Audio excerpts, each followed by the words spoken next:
শোন, আমরা আজকে একটা মজাদার কাজ করব। দেখব মানুষের কথা সত্যি হয় কিনা। মানুষের কোন কথা? কি করবি তুই? আগে বল, তুই ভয় পাবি না? তুই ভয় না পেয়ে যদি আমার সঙ্গ দিস, তাহলেই আমি তোকে বলবো। আরে ভয় পাবো কেন? আমি সব সময় তোর সঙ্গে আছি। তুই যাই করিস না কেন, আমি তো আছি। তুই বল। আচ্ছা শোন, আজকে আমরা এই কবরস্থানে জিন জাগানোর মন্ত্র পড়ে জিনকে জাগানোর চেষ্টা করব। দেখব মানুষের কথা সত্যি হয় কিনা। মানুষ তো বলে জিন জাগানোর মন্ত্র পড়লে জিন নাকি জেগে যায়। হ্যাঁ, এটা তো আমিও শুনেছি। ঠিক আছে, তাহলে আমরা আজকে এটা করে দেখব জিন আসে কিনা। আমার তো মনে হয় আসবে না। আচ্ছা, আমরা আগে মন্ত্র পড়েই দেখি। পায়েল, তুই তো মন্ত্র পড়লি, এখন তো আমার সত্যি সত্যি ভয় লাগছে। যদি জিন এসে যায়? আরে না রে পাগল, জিন যদি আসতো তাহলে এতক্ষণে ঠিকই চলে আসতো। মানুষের কথা সত্যি নয়। কিন্তু কেমন যেন শব্দ হচ্ছে, পরিবেশটাও কেমন ভারী হয়ে উঠেছে। হ্যাঁ রে, কেমন যেন একটা শব্দ হচ্ছে বলে মনে হচ্ছে। কিন্তু ওই যে ওই ছায়ার মতো জিনিসটা কি? জিন জেগেছে নাকি? এই ছায়াটা কি জিনের? আমারও তো সেটাই মনে হচ্ছে রে। আমি আসলে বুঝতে পারিনি যে সত্যি সত্যি জিন জেগে যাবে। জিনটা আমাদের দিকেই আসছে। চল চল, তাড়াতাড়ি চল, আমরা পালিয়ে যাই।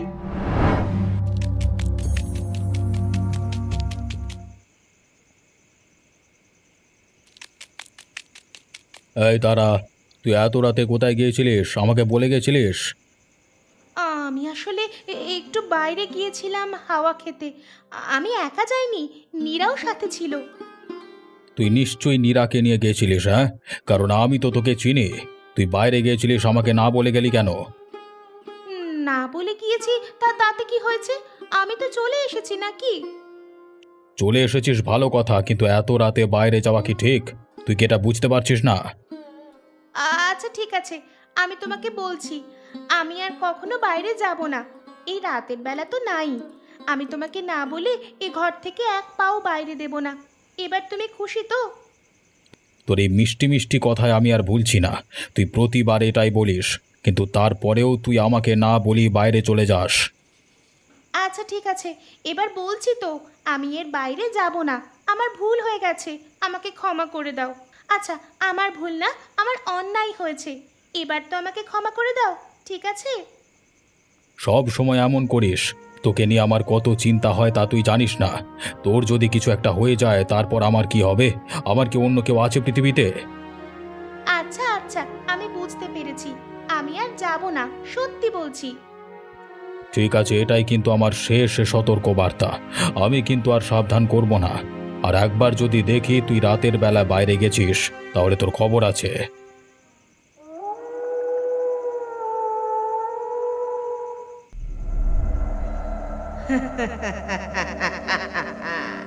আমি তো আবার চলে এসেছি বুড়ি।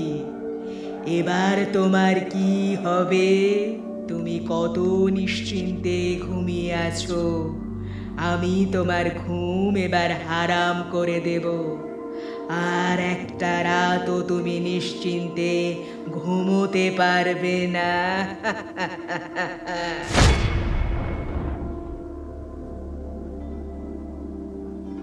কে কে কথা বলছে এখানে? আমি গো আমি। আমি চলে এসেছি তোমাকে দেখা দিতে। তোমার একটু খোঁজ খবর নেওয়া আমার প্রয়োজন ছিল, তাই তো চলে এলাম। কি তুমি খুশি হওনি বুঝি? তুমি তুমি কে? এখানে কি করছো তুমি? তুমি আমাকে চিনতে পারছো না? আমি তো নাসরিন। এবার চিনতে পেরেছো তো? নাসরিন? নাসরিন এখানে কিভাবে আসবে? তুমি তুমি মিথ্যে কথা বলছো। চুপ কর। আমি কি তোমার মতো বদমাশ নাকি যে মিথ্যে কথা বলে বেড়াবো? আমি তোমার কাছে চলে এসেছি তোমাকে দেখা দিতে। আমি নাসরিন। তুমি তুমি এখান থেকে চলে যাও বলছি এখান থেকে। চলে তো আমি যাবই, আমি তো এখানে আর থাকতে আসিনি, কিন্তু আমি তোমাকে নিয়ে যেতে এসেছি। আমি তো যাবই, সাথে তোমাকেও নিয়ে যাব। আমাকে আমাকে কোথায় নিয়ে যাবে তুমি? আমি কোথাও যাব না। তোমাকে তো যেতেই হবে বুড়ি। আমি যেখানে চলে গেছি সেখানেই তোমাকে যেতে হবে, আর যেভাবেই হোক যেতে হবেই। তুমি প্রস্তুত থেকো, আমি তোমাকে খুন করে আমার সাথে নিয়ে যাব। তুমি বাঁচতে পারবে না বুড়ি, আমি বলছি তুমি বাঁচতে পারবে না।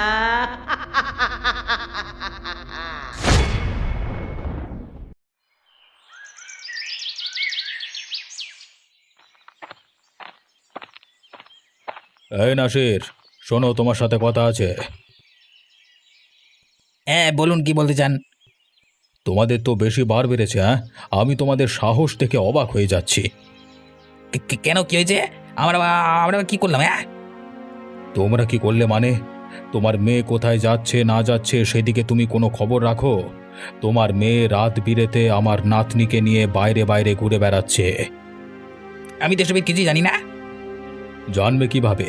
মেয়ে তো বানিয়েছো একটা, সারা দিন এপাড়া ওপাড়া ঘুরে বেড়ায়, আর আমার নাতনিটাকেও খারাপ বানিয়ে ফেলেছে। তোমার মেয়ের সাহস দেখে আমি অবাক হই। তোমার মেয়ের কত বড় সাহস, হ্যাঁ, আমার নাতনির সাথে মেলামেশা! আসলে আমার মেয়ে একটু ছোট তো, তাই বুঝতে পারিনি। আপনি আমার মেয়েকে ক্ষমা করে দিন। আমি আমার মেয়ের হয়ে আপনার কাছে ক্ষমা চাইছি। আমি কথা দিচ্ছি, এরপর থেকে আমার মেয়েকে আমি সামলে রাখবো। সামলে রাখবে? তোমার যা মেয়ে তাকে সামলে রাখা যায়? তোমার মেয়ে হচ্ছে একটা হাড়বজ্জাত। তোমার মেয়েকে সামলে রাখতে না পারলে শেকল দিয়ে বেঁধে রাখো, তাও যেন আমার নাতনির আশেপাশে না দেখি। আচ্ছা আচ্ছা, আপনি আর কখনোই আমার আমার মেয়েকে আপনার নাতনির আশেপাশে দেখতে পাবেন না। আমি খুবই দুঃখিত ব্যাপারটার জন্য। আমি আপনার কাছে হাত জোর করে ক্ষমা চাচ্ছি, আপনি ক্ষমা করে দিন। এরপর থেকে আমি ঠিক ঠিক খেয়াল রাখবো।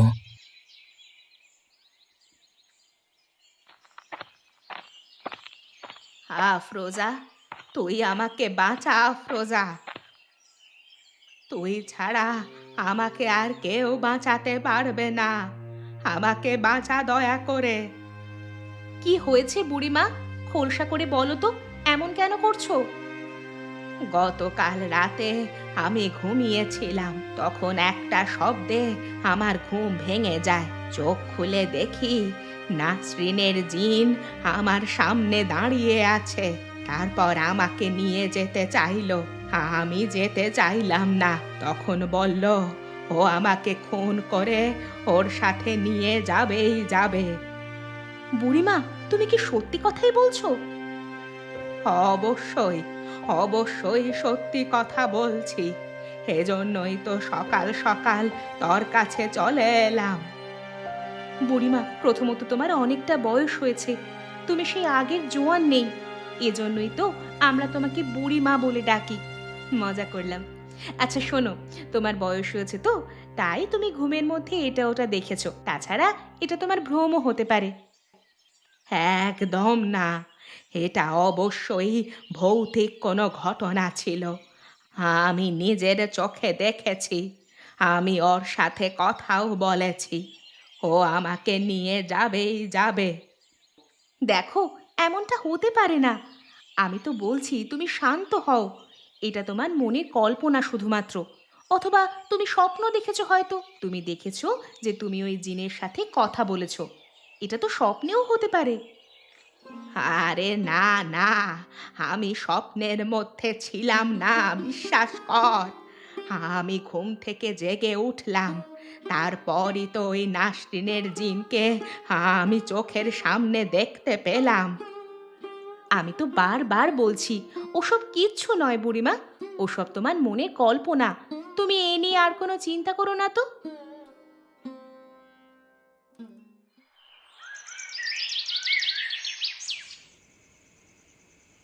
তুই চলে এসেছিস? আমি সেই কখন থেকে তোর জন্য অপেক্ষা করছি। তোরা তো দেরি হলো কেন? কি করব বল, দাদু তো আমাকে আসতেই দিতে চায় না। দাদু ঘুমিয়ে যাওয়ার পর তারপরেই আমি এলাম। এখন বল, কি আর বলবো বলতো? গত রাতে আমরা কি একটা কাজ করে ফেলেছি। আমাদের কাজটা করা মোটেই ঠিক হয়নি। ঠিকই বলেছিস, আমি তো বুঝতেই পারিনি যে এমনটা হবে। আমি তো বিশ্বাসই করতে পারছি না এখনো। আমি ভাবছি এসব মানুষের ভুয়ো কথা, কিন্তু এখন তো দেখছি সব সত্যি। সত্যি হবে জানলে এসব আমরা আসলেই করতাম না। এখন তো দেখছি একটা ভয়ঙ্কর জিন জাগ্রত হয়ে গেছে। এখন আমরা কি করতে পারি? যদি ওই জিনটা আমাদের কোনো ক্ষতি করে দেয়, আমাদের খুবই ভয় লাগছে। আর তাছাড়া এই ভয়ঙ্কর জিনের জন্য গ্রামের মানুষেরই বা কী অবস্থা হবে? আমিও তো সেই কথাই ভাবছি। আমি কিছুই বুঝতে পারছি না এখন কি করব। এই কথা যে অন্যদেরকে বলবো তাও তো বলতে পারছি না। যদি কেউ আমাদের কিছু বলে, কাকে বলবো আমরা? সবাই তো তাহলে আমাদেরই দোষারোপ করবে, বলবে আমরাই ইচ্ছা করে ওই জিনকে জাগ্রত করেছি, কিন্তু আমরা তো আসলে ইচ্ছা করে কিছুই করিনি। থাক, কাউকেই কিছু বলতে হবে না। আমরা দেখি পরবর্তীতে কি কি হয়। আমরা এখন দুজনেই চুপ করে থাকি, আর সব সময় সাবধানে থাকবি যেন এই জিন কোনো ক্ষতি করতে না পারে। কিরে বুড়ি, ভয় পেয়ে না ঘুমিয়ে বসে আছিস নাকি? আমি বলেছিলাম না তোর শান্তির ঘুম আমি চিরতরের জন্য নষ্ট করে দেব। তুমি তুমি আজকে আবার এসেছো? তুমি বারবার কেন আসছো আমার কাছে? তুমি আমার এখানে আর এসো না। ঠিকই বলেছিস, আমাকে আর এখানে কষ্ট করে আসতে হবে না। আজকেই তো তোর শেষ দিন। আজকেই তো আমি তোকে আমার সাথে নিয়ে যাব। আমার সাথে নিয়ে যাবার পর তোর এখানে আমার আর আসতে হবে না। আমি আমি তোমার সাথে কোথাও যাব না। কোথাও যাব না আমি তোমার সাথে। তুমি তুমি আমার সাথে এমন কেন করছো? আমাকে ছেড়ে দাও। ছেড়ে দেব মানে? তুই যে পাপ কাজগুলো করেছিস সেগুলো শাস্তি তো তোকে পেতেই হবে। সেগুলো শাস্তি না দিয়ে তোকে আমি ছাড়ি কিভাবে? তোকে তো আমি ক্ষমা করতে পারবো না। আমি কোনো পাপ কাজ করিনি। আমি কি পাপ করেছি? তুমি আমার সাথে এমন করছো কেন? কি পাপ কাজ করেছিস সেগুলো সব ভুলে গেলি? ভুলে যাওয়ারই কথা। মানুষ তার পাপ কাজ মনে রাখতে তো চায় না। মনে কর, মনে কর তুই আমার সাথে ঠিক কি কি করেছিলি। আমাকে ক্ষমা করে দাও। আমি ভুল করে ফেলেছি। আমি আর এমন ভুল কখনোই করব না। তুমি আমাকে মেরো না। আমি তুমি তুমি দয়া করে আমাকে মেরো না। তোকে ক্ষমা করার কোনো প্রশ্নই আসছে না। তোকে মরতেই হবে। না, বাঁচাও, বাঁচাও। আ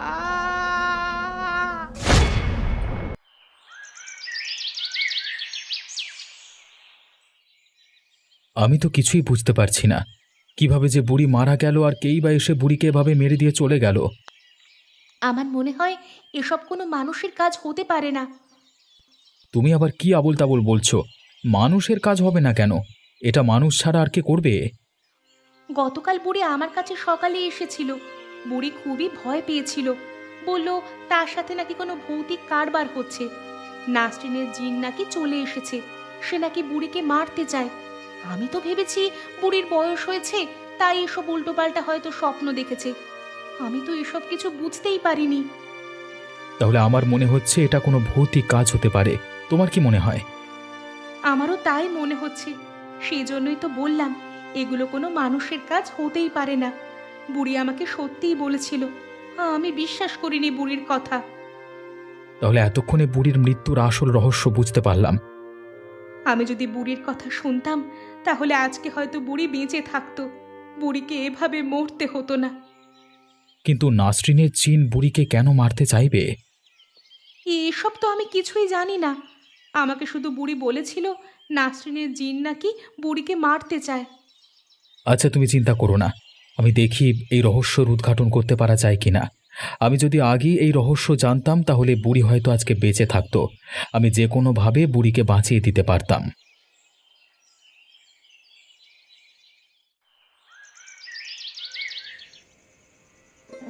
মা, তোকে কতবার বলেছি ওই আলিমুদ্দিনের নাতনির সাথে তুই মিশিস না।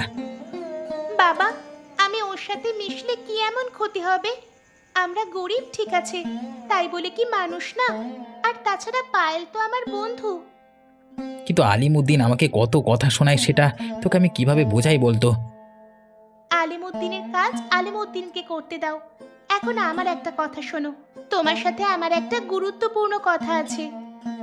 কি গুরুত্বপূর্ণ কথা বলবি আবার? বলবো যদি তুমি রাগ না করো আর আমাকে বকা না দাও। নিশ্চয়ই কোনো কুকাজ করেছিস আবার। আচ্ছা বল, বকা দেবো না, বল। বাবা, সেদিন আমি আর পায়েল মিলে রাতে কবরস্থানে গিয়েছিলাম। আমরা দুজনে মজা করে জিনকে জাগ্রত করার মন্ত্র পড়ে ফেলেছি। এখন মনে হয় কোনো একটা ভয়ঙ্কর জিন জাগ্রত হয়ে গেছে এবং এই গ্রামেই ঘুরে বেড়াচ্ছে। বাবা, বাইরে কেমন যেন একটা শব্দ হচ্ছে। আমার মনে হচ্ছে জিন এসেছে। দাঁড়া, আমি দেখছি।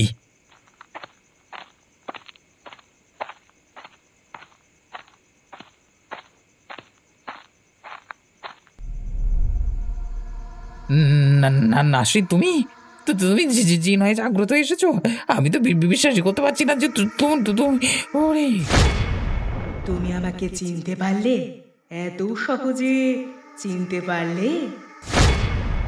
চিনতে পারবো না কেন নাসরিন? কিন্তু তুমি তুমি জিন হয়ে আসবে এটা আমি আশা করিনি।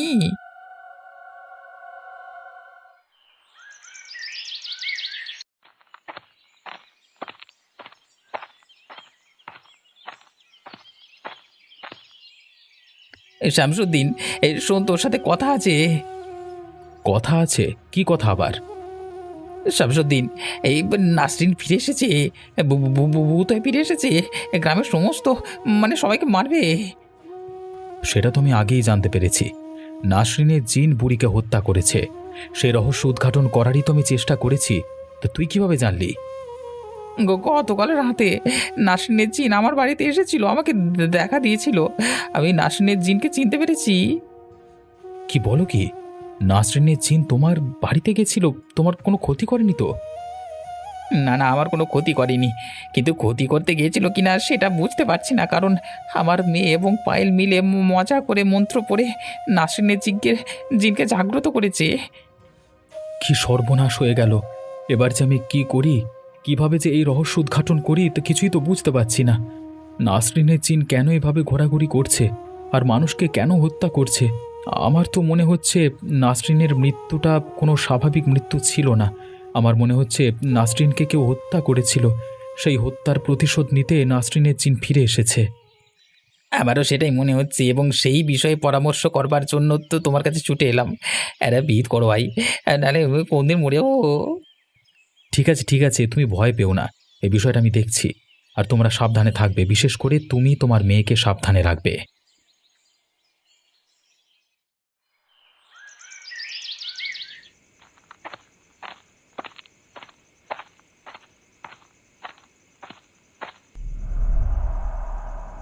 তোমাদের দুজনকে ধন্যবাদ। তোমরা না থাকলে আমি কখনোই জাগ্রত হতে পারতাম না এবং আমি আমার প্রতিশোধ নিতে পারতাম না। তুমি আমাদের ধন্যবাদ কেন দিচ্ছ? আমরা তোমার কি উপকার করেছি? আর তাছাড়া তুমি কিসের প্রতিশোধ নিচ্ছ? আমার উপরে হওয়া অন্যায়ের প্রতিশোধ নিচ্ছি, যে অন্যায়ের কারণে আমাকে মরতে হয়েছে। কে তোমার সাথে এরকম অন্যায় করেছে? কার জন্য তোমাকে মরতে হয়েছে? ওই বুড়ির জন্য। ওই বুড়ি আমাকে টাকার বিনিময়ে আলিমুদ্দিনের কাছে বিক্রি করে দিয়েছিল। আমি কত হাতে পায়ে ধরেছি, কিন্তু বুড়ি আমার কোনো কথা শোনেনি। ওকে লোভে ধরেছিল। কথায় আছে না, লোভে পাপ, পাপে মৃত্যু। ও লোভে পাপ করেছিল, আমি ওকে মৃত্যু উপহার দিয়েছি। আলিমুদ্দিনের কাছে বিক্রি করে দিয়েছে? তারপর কি হয়েছে? তারপর ওই আলিমুদ্দিন নিজের খারাপ উদ্দেশ্যের জন্য আমার উপরে অত্যাচার করে, তারপর খুন করে আমাকে এই কবরস্থানের মাটিতে পুঁতে দেয়। আমার দাদু তোমাকে হত্যা করেছিল, তাও নিজের খারাপ উদ্দেশ্য সাধনের জন্য? হ্যাঁ, তোমার দাদুই এসব করেছে। আর তোমরা যদি আমাকে না জাগ্রত করতে, তাহলে আমি আমার প্রতিশোধ কখনোই নিতে পারতাম না। এখন তোমরাই বলো, আমার ওপরে হওয়া এই অন্যায়ের প্রতিশোধ আমি কি নেব না? অবশ্যই নেবে, আমরা তোমার পাশে আছি। আমরা যেমন তোমাকে জাগ্রত করেছি, সেভাবেই তোমাকে সব রকমের সাহায্যও করতে পারি। তুমি কোনো চিন্তা করো না, তুমি তোমার প্রতিশোধ নেওয়ার জন্য প্রস্তুত হও।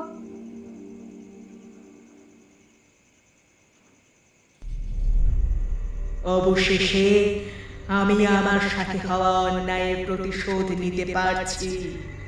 এবার আমি চিরতরে মুক্তি পাবো। নাসরিন, তুমি আমাকে ক্ষমা করে দাও, আমাকে তুমি মেরো না। আমি সব কিছু জানতে পেরেছি, তুমি আমাকে দয়া করে মেরো না, ছেড়ে দাও। মনে পড়ে সেদিন আমি কত করে তোর কাছে কাকুতি মিনতি করে বলেছিলাম, আমাকে মেরো না, আমাকে মেরো না। তুই আমার কোনো কথাই শুনিসনি। তুই আমাকে মেরে ওই কবরস্থানের মাটিতে পুঁতে রেখেছিলি। আর সেই আজকে আমি তোকে ক্ষমা করব? কখনো না। আমি আবার ভুল বুঝতে পেরেছি, আমি তোমার সাথে অন্যায় করেছি। আমি সেই অন্যায়ের ক্ষমা চাইছি, ক্ষমা করো, ক্ষমা করো। চুপ কর, তোর মতন নিকৃষ্ট মানুষের কাছ থেকে আমার মহৎ গুণ শিখতে হবে। আমি মহৎ হতে চাই না, আমি আমার সাথে হওয়া অন্যায়ের প্রতিশোধ নিয়ে চিরতরে মুক্তি পেতে চাই। তাই তোকে মরতেই হবে।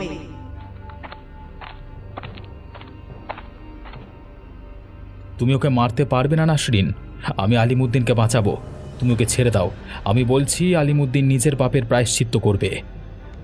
প্রায়শ্চিত্ত করবে? এত বছরেও কি প্রায়শ্চিত্ত করতে পারোনি? তাছাড়া আমার ওপরে যখন অন্যায় হয়েছিল, তখন তোমরা কোথায় ছিলে? কই কই তখন তো আমাকে একবারের জন্য বাঁচাতে আসনি। আমরা যদি জানতাম তাহলে অবশ্যই তোমাকে বাঁচাতে আসতাম। আমরা তো কিছুই জানতে পারিনি। এখন যখন জেনেছি, এখন আমরা তোমাকে সাহায্য করব। আলিমুদ্দিনও নিজের পাপের প্রায়শ্চিত্ত করবে, সকলের কাছে ক্ষমা চাইবে, সত্যিটা স্বীকার করবে। তুমি ওকে মেরো না, ছেড়ে দাও। বেশ, তাহলে আমিও দেখি আলিমুদ্দিন কিভাবে প্রায়শ্চিত্ত করে।